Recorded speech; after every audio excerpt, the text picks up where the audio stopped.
आपराधिक प्रक्रिया संहिता के अनुसार समरी ट्रायल, भारत में समरी ट्रायल एक फास्ट ट्रैक प्रक्रिया है जिसका उपयोग कुछ प्रकार के छोटे आपराधिक मामलों को शीघ्रता से निपटाने के लिए किया जाता है। यह अध्याय 21 और आपराधिक प्रक्रिया संहिता सीआरपीसी की धारा 260 से 265 में उल्लिखित नियमों का पालन करता है। समरी ट्रायल उन अपराधों के लिए उपयुक्त है जिनमें अधिकतम 2 साल की कैद या जुर्माने या दोनों की सजा हो सकती है। उन्हें छोटे अपराध माना जाता है और इसमें हमला, चोरी, शरारत और धोखाधड़ी जैसे साधारण मामले शामिल है। इस प्रक्रिया का उद्देश्य त्वरित और कुशल परीक्षण सुनिश्चित करना है। यह समझना महत्वपूर्ण है कि समरी ट्रायल हत्या या बलात्कार जैसे गंभीर अपराधों पर लागू नहीं होते हैं, जहाँ सबूतों की अधिक गहन जांच और निष्पक्ष सुनवाई के लिए नियमित परीक्षण प्रक्रियाओं का पालन किया जाता है। आपराधिक प्रक्रिया संहिता के तहत सारांश परीक्षणों में विशिष्ट विशेषताएं हैं जो उन्हें नियमित परीक्षणों से अलग बनाती है। आइए कुछ प्रमुख पहलुओं पर नजर डालें। त्वरित प्रक्रिया, एक्सपेडिट प्रोसेस। समरी ट्रायल अपनी त्वरित प्रक्रिया के लिए जाने जाते हैं। जांच से लेकर परीक्षण तक सब कुछ नियमित परीक्षणों की तुलना में बहुत तेजी से होता है। यह सुनिश्चित करता है कि मामले कानूनी प्रणाली के माध्यम से तेजी से आगे बढ़ें। सरलीकृत प्रक्रिया, सिंप्लीफाइड प्रोसीड्यूर।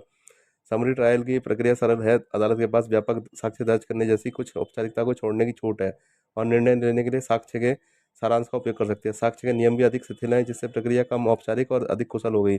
सीमित सजा, लिमिटेड पनिशमेंट। ये मुकदमे ऐसे मामलों को संभालते हैं जिनमें अधिकतम सजा 2 साल तक की कैद है। कुछ स्थितियों में आरोपी की सहमति से इसे 3 साल तक बढ़ाया जा सकता है। यह सुनिश्चित करता है कि केवल कम गंभीर अपराधों को ही संक्षेप में सुनवाई की जाए और अधिक गंभीर मामलों की नियमित सुनवाई की जाए।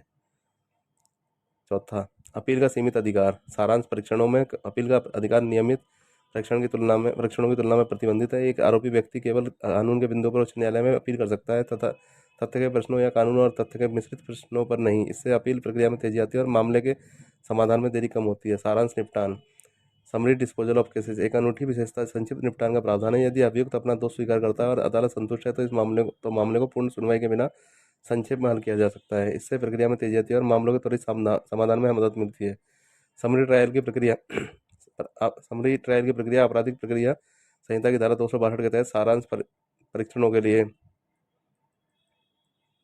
कानूनी प्रक्रिया की शुरुआत है। प्रक्रिया शिकायत या एफआईआर प्रथम सूचना रिपोर्ट दर्ज करने से शुरू होती है जिसके बाद सबूत इकट्ठा करने के लिए पुलिस जांच शुरू होती है। इस चरण को प्री ट्रायल कहा जाता है। दूसरा, मजिस्ट्रेट के समक्ष अभियुक्त आरोपी को मजिस्ट्रेट के सामने लाया जाता है जो मौखिक रूप से आरोपों की व्याख्या करता है। नियमित परीक्षणों के विपरीत सारांश मामलों में कोई लिखित आरोप नहीं होता है। दोषी मानना या नहीं। मजिस्ट्रेट अभियुक्तों से पूछता है कि आप ये दोषी मानते हैं। यदि वे अपराध स्वीकार करते हैं तो मजिस्ट्रेट इसे दर्ज करता है और दोष सिद्धि के लिए आगे बढ़ता है।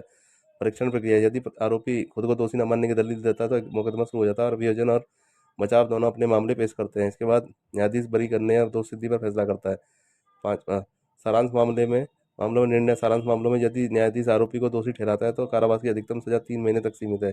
यह कम गंभीर अपराधों के लिए त्वरित समाधान सुनिश्चित करता है। समरी ट्रायल में निर्णय, आपराधिक प्रक्रिया संहिता 1973 की धारा 264 के अनुसार संक्षेप में विचार किए गए मामलों में मजिस्ट्रेट को साक्ष्य के मुख्य बिंदुओं का दस्तावेजीकरण करना चाहिए और निर्णय के संक्षिप्त विवरण के साथ निर्णय प्रदान करना चाहिए। यह उन सभी मामलों पर लागू होता है जहां अभियुक्त अपराध स्वीकार नहीं करता है। इसके अतिरिक्त आपराधिक प्रक्रिया संहिता 1973 की धारा 326(3) एक सफल न्यायाधीश द्वारा पूर्व रिकॉर्ड किए गए साक्ष्य के उपयोग पर रोक लगाती है जब मुकदमा संहिता की धारा 262 से 265 के तहत संक्षेप में आयोजित किया जाता है। यह सुनिश्चित करता है कि परीक्षण प्रक्रिया के केंद्रित और कुशल बनी रहे।